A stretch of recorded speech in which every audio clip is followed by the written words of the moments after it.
যেমন কুকুর তেমন মুগুর যদি না হয় তাহলে কুকুর কিন্তু সোজা হয় না। আর ইট মারলে পাটকেল খেতেই হয়, এটাই স্বাভাবিক। তো ইসরায়েল একটা নিকৃষ্ট দেশ, এবং এই নিকৃষ্ট দেশে বসবাস করে নিকৃষ্ট কিছু জাতি। যেমন কুকুর তেমন মুগুর। কুকুর যদি খারাপ হয় মুগুর তাকে দিতেই হবে, না হলে সে সোজা হবে না। তো ইট মারলে পাটকেল সরতেই হয়। যেটা বলছিলাম, ইসরায়েল ইসরায়েল হচ্ছে একটা নিকৃষ্ট দেশ। এই নিকৃষ্ট দেশে বসবাস করে নিকৃষ্ট জাতি, এটাই স্বাভাবিক। সেই নিকৃষ্ট জাতি কারা? ইহুদি। তো তারা কাদের পিছনে লাগে সেটা সবাই জানে, তাদের শত্রুকে সেটাও সবাই জানে।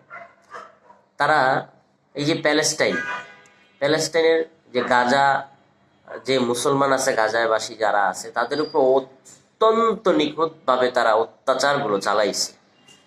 তাদের খুব মানে নির্যাতন নিপীড়ন করে তারা একবারে ধ্বংস করে দিতে চাইছে। যদিও আমাদের মুসলমানদের ভিতরে ভাগাভাগি হয়ে গেছে অনেক, সিয়া সুন্নি এইটা সেটা বহুত বহুত ভাগ আছে। তো ভাই এই ভাগাভাগিগুলা পরে করেন, ভাগাভাগি পরে করেন, করা যাবে, কিন্তু সর্বপ্রথম হচ্ছে আপনার পরিচয় আমার পরিচয়, আপনি মুসলমান আমিও মুসলমান, আমাদের একটা কালিমার সম্পর্ক আছে। হ্যাঁ, এই কালিমার সম্পর্ক এটা ধরে রাখতে হবে। আপনার সাথে মুসলমানদের ভিতরে হয়তো ভাগাভাগি হয়েছে, বিভিন্ন জিনিস নিয়ে ভাগাভাগি হইতেই পারে, সিয়া সুন্নি ওয়াহাবি অনেক জিনিস নিয়ে ভাগাভাগি হয় রে ভাই, হয়েছে, হবে, এমন তো দেখা যাচ্ছে বা আমরা দেখছি। এটা পরেও করা যাবে, কিন্তু সর্বপ্রথম হচ্ছে এবং সর্বশেষ হচ্ছে আপনি মুসলমান। আপনার সাথে, প্রত্যেকটা মুসলমানদের সাথে একটা সম্পর্ক আছে, সেটা হলো কালিমার সম্পর্ক। তো এই কালিমার সম্পর্ক আগে ধরে রাখতে হবে। কার সাথে কি হয়েছে, সিয়াদের সাথে কি হয়েছে, সুন্নিদের সাথে কি হয়েছে, ওহাবিদের সাথে কি হয়েছে, যার সাথে যাই হোক, আগে আমাদের কালিমার সম্পর্কটা ধরে রাখতে হবে। যার সাথে যাই হোক, আগে ধর্মটাকে বাঁচিয়ে রাখতে হবে, ধর্মটাকে হারতে দেয়া যাবে না। এটা শান্তির ধর্ম। এটা যদি পৃথিবী থেকে মুছে যায়, এটা যদিও এটা পৃথিবী থেকে মুছবে না কখনো, এটা মুছার ক্ষমতাও কারো নাই, কিন্তু এটা মুছতে চাওয়ার চেষ্টা করার অনেক মানুষ আছে, অনেক গোষ্ঠী আছে।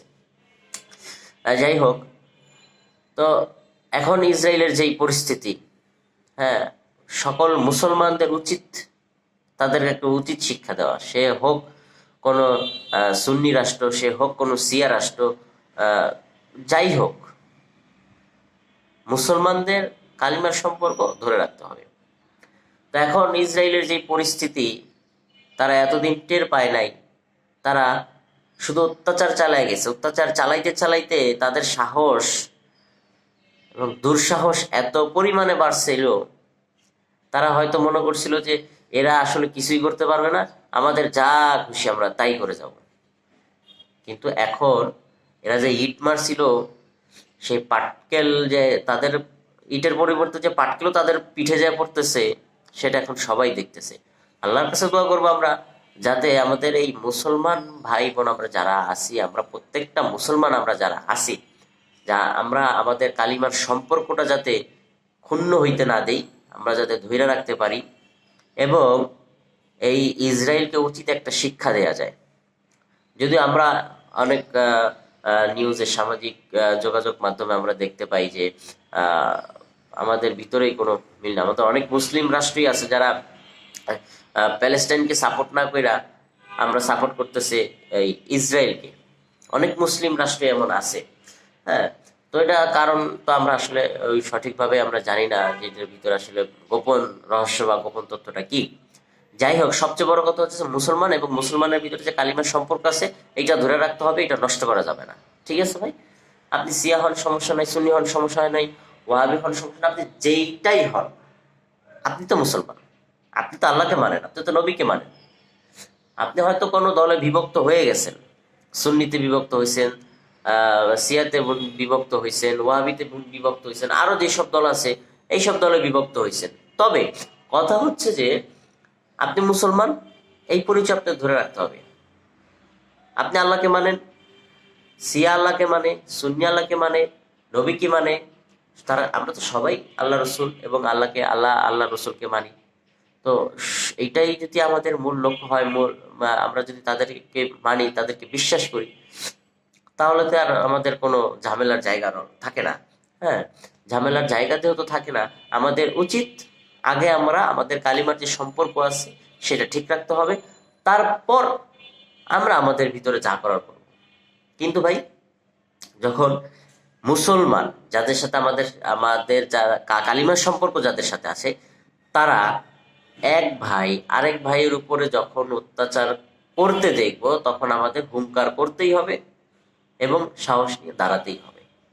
যাতে আমাদের উপরে কেউ অত্যাচার করে, আমাদের এক ভাইয়ের উপর অত্যাচার করে অন্য কোনো দেশ বা অন্য কোনো জাতি, অন্য কোনো যারা এই শান্তির ধর্মটাকে ক্ষতি করতে চায়, তারা যাতে ক্ষতি করতে না পারে, সেই দিকে আমাদেরই খেয়াল রাখতে হবে। তো সবার প্রতি আহ্বান, যারা এখন পর্যন্ত মুসলিম রাষ্ট্র যারা ইসরায়েলের সাপোর্টে আছে, প্যালেস্টাইনের সাপোর্টে নাই, মুসলিমদের সাপোর্টে নাই, তাদেরকে অনুরোধ, আপনারা অনুশোচনা আপনাদের ভিতরে আনার চেষ্টা করেন এবং যাতে আল্লাহ তাআলা আপনাদের হেদায়েত দেয় সেই দোয়াটুকু করেন, যাতে মুসলমানদের পাশে থাকতে পারেন, ইসলামের পাশে থাকতে পারেন, ইসলাম ধর্মের হয়েও ইসলামের কাজ করতে পারেন। হ্যাঁ, ইসলামের ধর্মের হয়ে যাতে ইসলামের বিপক্ষে কোনো কাজ আমরা না করে ফেলি, সেই দিকে খেয়াল রাখতে হবে। যাই হোক ভাই, সবাই দোয়া করব যাতে ইসরায়েলকে একটা উচিত শিক্ষা দেয়া যায়। আর প্যালেস্টাইনকে আমরা সবাই সাপোর্ট করব, শুধু প্যালেস্টাইন না, যারা এই ইসরায়েলের উপরে হামলা করতেছে সবাইকেই সাপোর্ট করব আমরা। কারণ একটা ইহুদি রাষ্ট্রেরা পৃথিবীর ভিতরে নিকৃষ্ট জাতি, নিকৃষ্ট দেশ। তো এটা যাতে নিঃশেষ করা যায়, যদিও জানি না আমরা এটা কি আদৌ নিঃশেষ হবে কিনা, সেটা সবকিছু ভবিষ্যৎ জানে আল্লাহ তাআলা, তিনি সবকিছুর মালিক। আমাদের শুধু দোয়া করতে হবে যাতে আল্লাহ তাআলা মুসলিমদেরকে হেফাজত করে, আর এই ইহুদি এবং ইসরায়েলি নষ্ট এবং বাজে নিকৃষ্ট জাতির থেকে আমাদের হেফাজত করে আল্লাহ তাআলা, এবং তাদেরকে একটা উচিত শিক্ষা আল্লাহ তাআলা দেয়। আমরা আল্লাহ তাআলার কাছে সেই দোয়াই করব। আমি আজকে থেকে আমি